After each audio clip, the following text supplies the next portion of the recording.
അങ്ങനെ അയൺ ഹാർട്ടിൻ്റെ ആദ്യ സീസണോടെ MCU ഫേസ് 5 തിരശ്ശീല വീണിരിക്കുകയാണ്. ഇനി മാർവൽ സിനിമാറ്റിക് യൂണിവേഴ്സിൻ്റെ 6th ഫേസിൻ്റെ ആരംഭം ഫാൻറ്റാസ്റ്റിക് ഫോറിലൂടെ. July 25 fantastic four first steps തിയേറ്ററിൽ എത്തുന്നത്. 2008 പുറത്തിറങ്ങിയ റോബർട്ട് ഡൗണി ജൂനിയർ ചിത്രം അയൺമാനിലൂടെയാണ് മാർവൽ സിനിമാറ്റിക് യൂണിവേഴ്സ് ആരംഭിച്ചതെങ്കിലും അതിനും 3 വർഷം മുമ്പേ ഇറങ്ങിയ മാർവൽ സൂപ്പർ ഹീറോ ചിത്രമാണ് ഫാൻറ്റാസ്റ്റിക് ഫോർ. 2005 ഫാൻറ്റാസ്റ്റിക് ഫോറും പുറത്തിറങ്ങാനിരിക്കുന്ന പുതിയ ഫാൻറ്റാസ്റ്റിക് ഫോറും തമ്മിൽ എന്താണ് ബന്ധം? അതിനാദ്യം 2005 ഇറങ്ങിയ fantastic ഫോറിനെ കുറിച്ചറിയണം.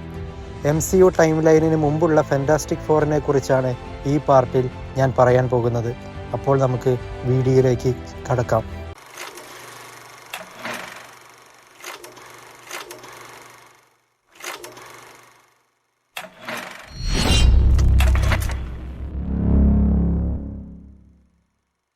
Fantastic four MCU time ലൈനിലേക്ക് വരാൻ വൈകിയതിൻ്റെ കാരണം ആദ്യം പറയാം.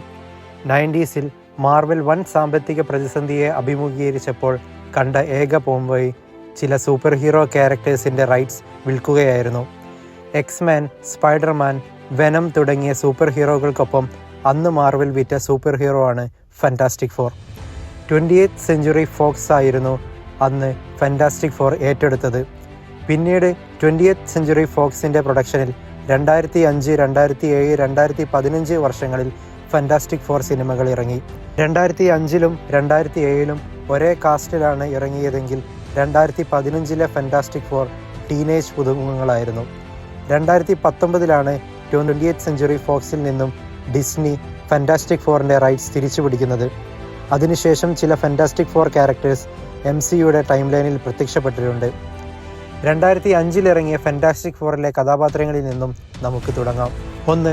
Mister fantastic / Reed Richards. Fantastic four കഥാപാത്രങ്ങൾക്ക് സൂപ്പർ പവർ കിട്ടാൻ കാരണക്കാരനായ ഈ എക്സ്പേർട്ട് സയൻറ്റിസ്റ്റ് കഥാപാത്രത്തെ അവതരിപ്പിച്ചത് ഇയോൺ ഗ്രഫോർഡ് ആണ്. ഫാൻറ്റാസ്റ്റിക് ഫോർ ഗ്രൂപ്പിൻ്റെ ലീഡറായ മിസ്റ്റർ ഫാൻറ്റാസ്റ്റിക്കിൻ്റെ സ്പെഷ്യൽ പവർ സ്ട്രെച്ചിങ് ബോഡിയാണ്. 2. The invisible woman / Sue Storm. Mister ഫാൻറ്റാസ്റ്റിക്കിൻ്റെ ഗേൾഫ്രണ്ടായ ഈ കഥാപാത്രത്തെ അവതരിപ്പിച്ചിരിക്കുന്നത് ജെസിക്ക ആൽബയാണ്. പേര് പോലെ അപ്രത്യക്ഷമാവാനുള്ള കഴിവാണ് ഈ കഥാപാത്രത്തിൻ്റെ special power. 3. The human torch / Johnny Storm. Sue സ്റ്റോമിൻ്റെ സഹോദരനായ ഈ കഥാപാത്രത്തെ അവതരിപ്പിച്ചിരിക്കുന്നത് MCUയിലെ തന്നെ ക്യാപ്റ്റൻ അമേരിക്ക കഥാപാത്രത്തെ അവിസ്മരണീയമാക്കി മാറ്റിയ ക്രിസ് എവൻസ് ആണ്. ഒട്ടും മെച്ചുവേർഡ് അല്ലാത്ത ജീവിതത്തെ ജോളിയായി കാണുന്ന ഈ കഥാപാത്രത്തിൻ്റെ സ്പെഷ്യൽ പവർ എന്താണെന്ന് ചോദിച്ചാൽ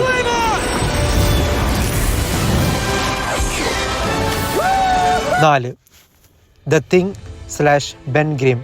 ഫാൻറ്റാസ്റ്റിക് ഫോർ ഗ്രൂപ്പിലെ പൈലറ്റ് കഥാപാത്രം. പാറയുടെ കരുത്തും രൂപവുമുള്ള ഈ കഥാപാത്രത്തെ അവതരിപ്പിച്ചത് മൈക്കൽ ചിക്ലിസ് ആണ്.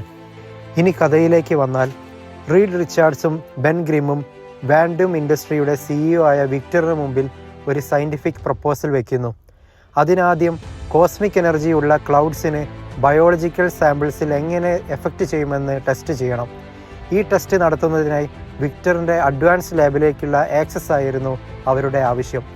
വിക്ടർ റീഡിൻ്റെ ആവശ്യം അംഗീകരിക്കുകയും അവരുടെ ടീമിലേക്ക് സൂ സ്റ്റോമിനെയും സൂവിൻ്റെ സഹോദരൻ ജോണി സ്റ്റോമിനെയും ആഡ് ചെയ്യുന്നു.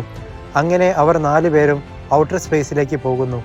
എന്നാൽ കോസ്മിക് എനർജിയുള്ള ക്ലൗഡ് അവർ പ്രതീക്ഷിച്ചതിലും നേരത്തെ അവരുടെ സ്പേസ് സ്റ്റേഷൻ ലക്ഷ്യമാക്കി വരുന്നു. തൻ്റെ ലാബ് നശിക്കാതിരിക്കാൻ വിക്ടർ ഷീൽഡ് ഡോർ ക്ലോസ് ചെയ്യുന്നു. ഒടുവിൽ 4 പേരുടെയും ശരീരത്തിലൂടെ കോസ്മിക് എനർജി പ്രവേശിക്കുന്നു. എന്നാൽ അപകടങ്ങളൊന്നുമില്ലാതെ 4 പേരും സർവൈവ് ചെയ്യുന്നു. തിരിച്ചു നാട്ടിലെത്തുന്ന അവർ വ്യത്യസ്ത സാഹചര്യങ്ങളിൽ അവർക്ക് ലഭിച്ച സൂപ്പർ പവറിനെ കുറിച്ച് തിരിച്ചറിയുന്നു. ബെന്നിന് തൻ്റെ രൂപമാറ്റം കാരണം തൻ്റെ കാമുകിയെ നഷ്ടപ്പെടുന്നു. ഒരു ദിവസം നഗരത്തിലെ ബ്രിഡ്ജിൽ വെച്ച് നടക്കുന്ന അപകടത്തിൽപ്പെടുന്ന ആളുകളെ അവർ 4 പേരും കൂടി രക്ഷിക്കുന്നു. അവരെ ജനം തിരിച്ചറിയുകയും ചെയ്യുന്നു. അങ്ങനെ അവർക്ക് പുതിയ പേര് വരുന്നു, ഫാൻറ്റാസ്റ്റിക് ഫോർ. ഇതേ സമയം വിക്ടറിൻ്റെ ലാബിൽ നടന്ന ഫെയിൽഡ് മിഷൻ മാധ്യമങ്ങളിൽ വലിയ ചർച്ചയാവുകയും കമ്പനി ഷെയർ ഹോൾഡേഴ്സ് ഒരു മീറ്റിംഗ് വിളിച്ചു വരുത്തി തങ്ങളുടെ ഷെയറുകൾ വിൽക്കുകയാണെന്ന് വിക്ടറിനെ അറിയിക്കുന്നു. നഷ്ടപ്പെട്ട തൻ്റെ രൂപം തിരിച്ചു കിട്ടാൻ ബെന്നും തങ്ങളുടെ സൂപ്പർ പവറിനെ കുറിച്ച് പഠിക്കാൻ റീഡും സൂവും വിക്ടറിൻ്റെ തന്നെ മറ്റൊരു ലാബിൽ പരീക്ഷണങ്ങൾ ആരംഭിക്കുന്നു. തൻ്റെ കമ്പനി നഷ്ടത്തിൽ പോയതിൽ വിക്ടർ റീഡിനെ കുറ്റപ്പെടുത്തുന്നു. അതേസമയം ജോണി ഈ സൂപ്പർ പവറിൽ തനിക്ക് ലഭിച്ച ഫെയിമിൽ ആനന്ദം കണ്ടെത്തുകയും ഈ പരീക്ഷണത്തെ എതിർക്കുകയും ചെയ്യുന്നു. ആ കോസ്മിക് എനർജി പരീക്ഷണത്തിൻ്റെ ഭാഗമായി തനിക്കും എന്തോ പവർ കിട്ടിയിട്ടുണ്ടെന്ന് വിക്ടർ വൈകാതെ തിരിച്ചറിയുന്നു. മെറ്റൽസിനെ കൺട്രോൾ ചെയ്ത് ഇലക്ട്രിസിറ്റി പ്രൊഡ്യൂസ് ചെയ്യാൻ കഴിയുന്ന പവർ ആണ് തനിക്ക് ലഭിച്ചത് എന്ന് വിക്ടർ തിരിച്ചറിയുന്നു. വിക്ടർ തൻ്റെ സൂപ്പർ പവർ ഉപയോഗിച്ച് തൻ്റെ കമ്പനിയിൽ നിന്നും പിന്മാറിയ ഷെയർ ഹോൾഡേഴ്സിനെതിരെ പ്രതികാരം ചെയ്യുന്നു. വിക്ടർ ബെന്നിനെയും റീഡിനെയും തമ്മിൽ തെറ്റിക്കുന്നു. ഒടുവിൽ റീഡ് നിർമ്മിച്ച സൂപ്പർ പവർ റിവേഴ്സ് ചെയ്യാനുള്ള മെഷീനിലേക്ക് റീഡ് ഒറ്റയ്ക്ക് കയറുന്നു. എന്നാൽ ആ മെഷീൻ പ്രവർത്തിക്കാൻ ആവശ്യമായ എനർജി സോഴ്സ് ജനറേറ്റ് ചെയ്യാത്തതിനാൽ റീഡ് അബോധാവസ്ഥയിലാകുന്നു. ഈ മെഷീനെ കുറിച്ചറിഞ്ഞ വിക്ടർ ബെന്നിനെ സഹായിക്കാമെന്ന വ്യാജേന സൂപ്പർ പവർ റിവേഴ്സ് ചെയ്യാൻ ആവശ്യമായ എനർജി ക്രിയേറ്റ് ചെയ്യുന്നു. സൂപ്പർ പവർ നഷ്ടപ്പെട്ട ബെന്നിനെ അടിച്ചിട്ട ശേഷം അബോധാവസ്ഥയിലായ റീഡിനെ കൊണ്ട് വിക്ടർ കടന്നുകളയുന്നു. സൂപ്പർ കൂളിംഗ് മെഷീൻ ഉപയോഗിച്ച് വിക്ടർ റീഡിനെ കൊല്ലാൻ ശ്രമിക്കുകയും ജോണിയെ ലക്ഷ്യമാക്കി ഒരു മിസൈൽ വിടുകയും ചെയ്യുന്നു. എന്നാൽ ജോണി മിസൈലിൽ നിന്നും സമർത്ഥമായി രക്ഷപ്പെടുകയും സൂവും മെഷീൻ വീണ്ടും ഉപയോഗിച്ച് സൂപ്പർ പവർ തിരികെ കിട്ടിയ ബെന്നും ചേർന്ന് റീഡിനെ രക്ഷപ്പെടുത്തുന്നു. ഒടുവിൽ 4 പേരും ചേർന്ന് നഗരമധ്യത്തിൽ വെച്ച് ഡൂമിനെ പരാജയപ്പെടുത്തുന്നു. ഫ്രീസ്ഡ് കണ്ടീഷനിലായ ഡോക്ടർ ഡൂമിനെ ലത്വേരിയയിലേക്ക് കൊണ്ടുപോകുന്നു.